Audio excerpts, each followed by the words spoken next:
Tidak ada mantan ayah itu sekalipun telah wafat. Bahkan banyak kisah di dalam Al-Quran.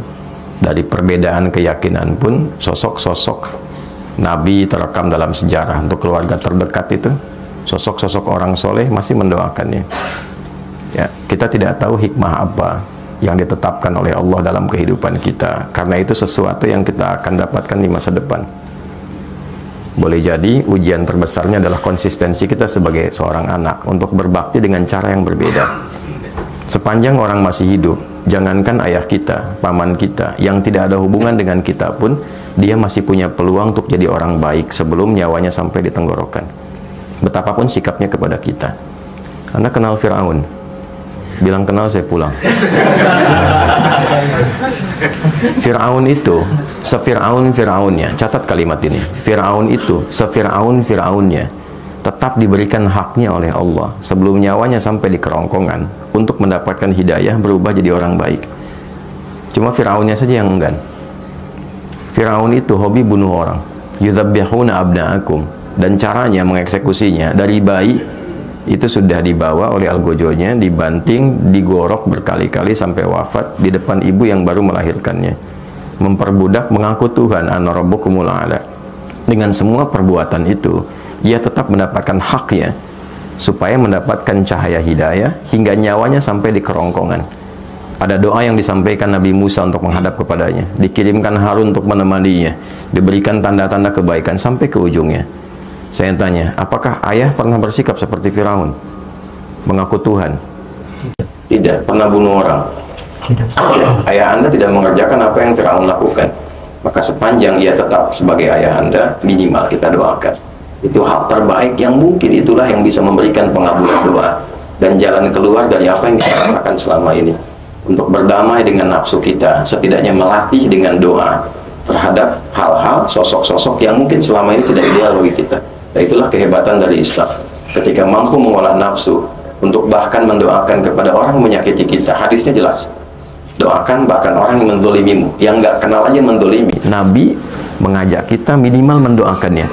Umar itu kan masuk Islamnya karena doa Nabi kan. Umar itu kerasnya luar biasa, dan cita-cita terbesarnya saat itu sebelum masuk Islam membunuh Nabi. Tangannya sudah terhunus pedang mencari Nabi, tapi dengan doa Nabi lembut hatinya, dan ternyata masuk Islam dan pembela luar biasa. Sepanjang Anda masih hidup, ayah Anda hidup ataupun telah wafat, ya masih punya kita satu kewajiban minimal dengan doa. Kalau Anda bisa menaklukkan keadaan diri kita itu, nanti penaklukan terhadap nafsu yang paling tinggi itu akan berpengaruh kepada nafsu yang lainnya, untuk bisa mengendalikan hal terakhir yang mungkin tadi Anda katakan. Itu satu terkait dengan ayah. Yang kedua terkait dengan ibu.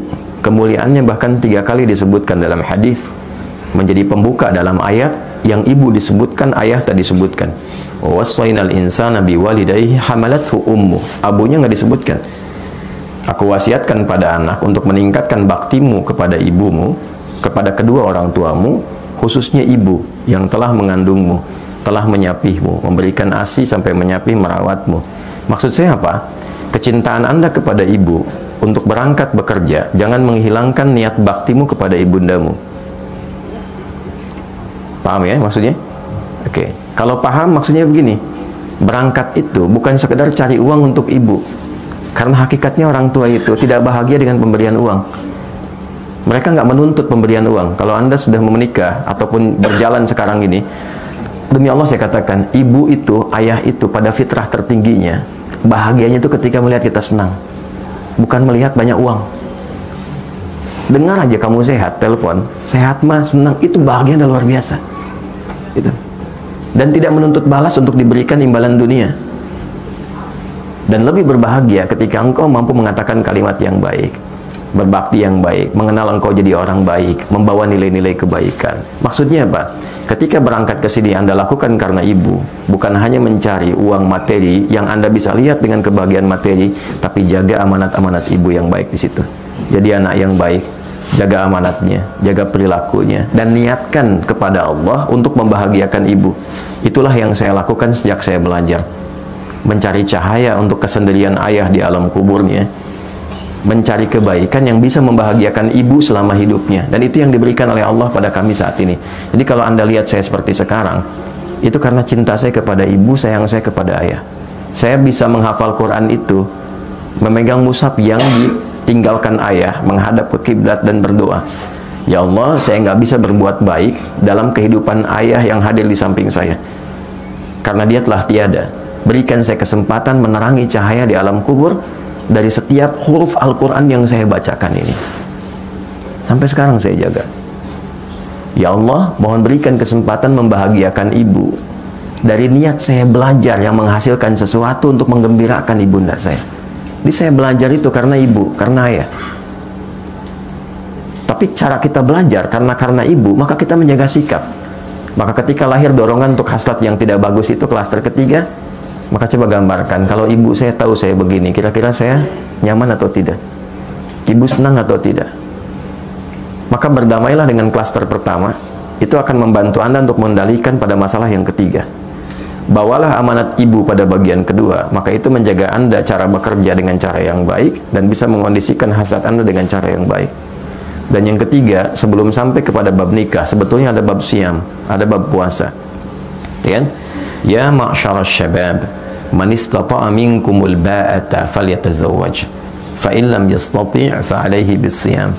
Duhai para pemuda, para pemudi, jika tiba muncul puncak hasratmu secara biologis yang tidak mudah mengendalikannya, Nabi sudah antisipasi itu 15 abad lalu. Maka berusahalah untuk menikah. Kalaupun belum ada kemampuan untuk itu, bukan hanya kemampuan material, ya, kemampuan emosional, kemampuan memanage waktu dan seterusnya, maka fa'alaihi bisyam, paksakan dirimu untuk melatih puasa. Puasa, ya, puasa itu paling efektif. Puasa itu meningkatkan taat, mencegah maksiat. Ketika Anda melakukan tindakan itu untuk memuaskan hasrat, tapi ketika sedang puasa itu Anda tahan, minimal takut batal puasanya. Nah, terus melatih itu sampai kemudian ada pengendalian yang terbiasa walaupun tanpa puasa. Lakukan itu di awal dulu demikian. Puasa, puasa, puasa, sebulan penuh puasa untuk Ramadan kan. Nah, waktu Ramadan kan tidak dikerjakan. Kenapa? Saat puasa kan.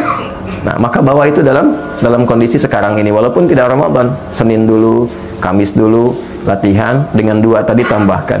1 klaster pertama berdamai dengan masalah awal Anda, yang terakhir bawa niat-niat yang baik untuk ibu Anda, kemudian berlatih puasa sampai punya kematangan itu, sampai menemukan jodoh yang terbaik.